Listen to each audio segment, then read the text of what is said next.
Je tiens tout d'abord à remercier le staff qui a contribué à la réalisation de cette journée finale. C'est pas que Forum international d'observatoire de l'entreprise.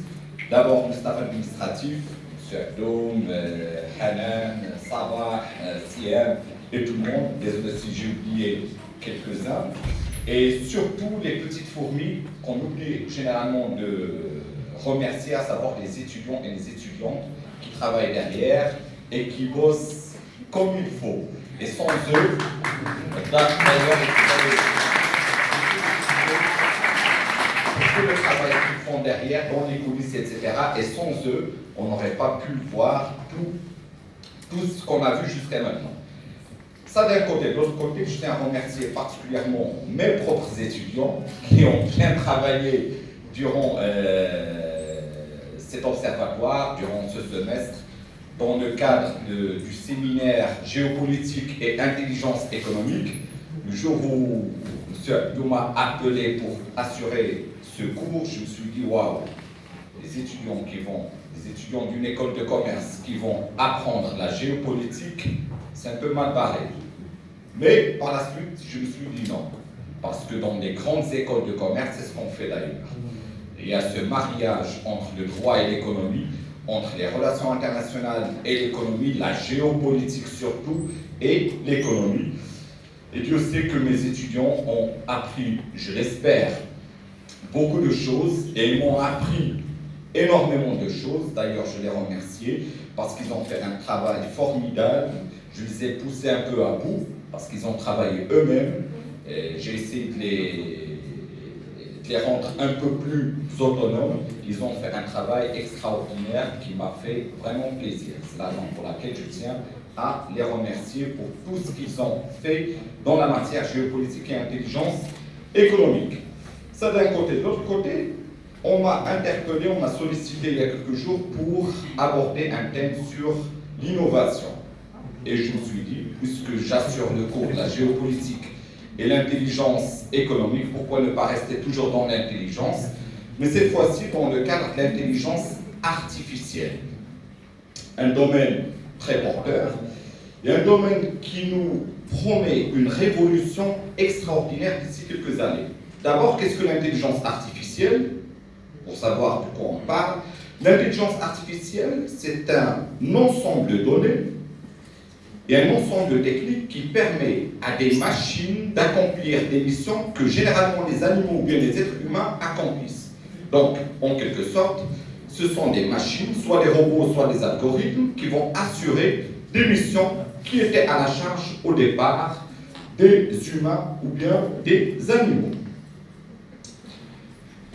Sur le plan international, pour rester toujours dans le cadre de la géopolitique, on se demande qui sont les leaders de l'intelligence artificielle. La réponse est simple. Généralement, tout le monde pense à l'Union européenne, etc. Sauf que la réalité nous démontre que toute l'Europe est devenue un pays du tiers-monde dans le cadre de l'intelligence artificielle. L'Union européenne est dépassée par deux leaders. Vous avez les Américains d'un côté et vous avez les Chinois de l'autre côté. Juste pour vous mettre un tout petit peu dans le bain, sachez que les Américains ont investi en 2017 $1 milliard sur l'intelligence artificielle, donc la robotisation, etc., etc. Et avec Donald Trump, il a promis de miser $3 milliards pour développer l'intelligence artificielle. Vous allez me dire, de l'autre côté, les Chinois vont miser un peu moins, parce que les Américains sont les leaders dans la matière. Non. Les Chinois, en 2015, ont investi $25 milliards. 25 milliards $. Et d'ici 2030, ils envisagent d'investir $145 milliards. Il n'y a pas une seule nation, il n'y a pas un seul pays sur la planète Terre capable de mobiliser tant de moyens. Vous allez me dire pourquoi? Pourquoi les Chinois et pas les Américains, pas les Européens, les Américains, etc. Pour une simple raison. La logique, la culture chinoise s'y prête à l'intelligence artificielle pour une simple raison. Dès qu'on parle d'intelligence artificielle, par exemple, dans les pays européens ou bien aux États-Unis, on brode la carte de la propriété, ma vie privée. Donc vous n'avez pas le droit de m'espionner, Vous n'avez pas le droit de mettre des caméras partout, alors qu'en Chine, c'est tout à fait le contraire. Si on vous dit, on va mettre des caméras, et vous dites non, je ne suis pas d'accord, on va vous dire que vous êtes en train de cacher quelque chose. Et vous savez qu'en Chine, le régime, c'est la dictature. Et donc, si vous cachez quelque chose, donc vous risquez gros. De l'autre côté, vous avez un troisième pays qui essaye de rattraper les Américains et les Chinois, ce sont les Russes. Avec Vladimir Poutine l'a dit au début de 2018 que le pays qui maîtrisera l'intelligence artificielle maîtrisera le monde. Par la suite, on se demande où se trouvent les autres pays de l'Union européenne. Alors que les autres sont en train de mobiliser des fonds, les Russes, par exemple, ils ont même construit un char autonome, tank, qui est capable de mener des opérations d'une manière autonome. Ils ont même en Syrie inventé des chiens démineurs, des chiens qui déminent les mines qu'on a déjà enracinées, etc. Les Européens se contentent d'établir des rapports. Et le dernier rapport qui a été préparé par des spécialistes français, dans lequel on a dit que pour que la France puisse rattraper son retard vis-à-vis juste des Américains, je ne parle pas des Chinois, il faut qu'ils mettent 5 fois plus de fonds et 5 fois plus de formation en termes d'accélération du rythme de la formation. Donc je n'ose même pas parler du continent africain, ni de notre cher pays, le royaume chérifien, parce qu'on est vraiment à la marge. Non pas on est à la marge, mais on ne pense même pas à l'intelligence artificielle, sachant que tout le monde croit que c'est la technologie du futur, alors qu'on y vit actuellement. Lorsque vous posez une question à Google, c'est une machine qui vous répond. Il n'y a pas un être humain derrière qui vous répond, mais bien évidemment, une intelligence artificielle qui vous répond.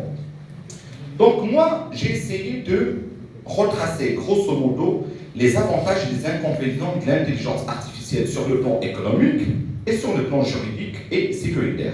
Sur le plan économique, l'intelligence artificielle aura un atout extraordinaire. Vous vous rappelez de Sénèque, le philosophe Sénèque, qui, il y a plusieurs siècles, disait « L'être humain n'a pas de temps. Il faut profiter de votre temps en achetant des esclaves. » L'an 3 avant Jésus-Christ. L'intelligence artificielle va vous permettre d'avoir des esclaves mécaniques. Des esclaves qui vont vous permettre d'accomplir des missions pour les boulots qui sont répétitifs, dangereux ou bien stupides. Donc, ce sont des machines qui vont effectuer ce genre de travail à la place des humains, des boulots dangereux, répétitifs ou bien stupides. Ça va nous permettre de gagner du temps et ça va nous permettre de gagner pas mal de choses en termes de coûts de production. Jusqu'à maintenant, c'est extraordinaire. De l'autre côté, la plus grande menace, c'est le chômage de masse. Pourquoi? N'oubliez pas qu'il y a quelques années, un avion était piloté par 4 pilotes. Aujourd'hui, il est piloté par 2. La même chose, il y a quelques années, on avait des journalistes qui nous fournissaient des informations, etc. Maintenant, avec vos smartphones, vous n'avez plus besoin de regarder la tronche de qui que ce soit. Vous avez tout sur votre téléphone portable. Donc, le plus grand risque, c'est que d'ici quelques années, on va se trouver avec une grande masse de personnes mises à l'abri, qui est au chômage, et une élite de personnes qui va maîtriser l'intelligence artificielle. Ça, c'est le plus grand danger sur le plan économique. Sur le plan, pour faire vite, parce que je connais mon cher ami sur Intel, parce qu'il va me faire la remarque, sur le plan juridique et politique. Le plus grand avantage, c'est que, actuellement, vous le savez, ici à HECI aussi, vous étudiez pas mal de matières de droit, ce qui est extraordinaire. Et vous savez que les choses se compliquent jour après jour, avec l'implantation des multinationales, avec l'internationalisation des conflits, etc. Donc, on va pouvoir compter sur des logiciels qui vont aider les avocats. Vous allez me dire, un robot qui aide un avocat, ou bien un logiciel qui aide des juges, ça peut me paraître un peu bizarre. Non, ça peut me paraître un peu bizarre ici au Maroc ou bien en Afrique. Aux États-Unis, par exemple, ils ont déjà un logiciel qui s'appelle Compa, qui aide les juges à détecter les criminels qui ont une intention de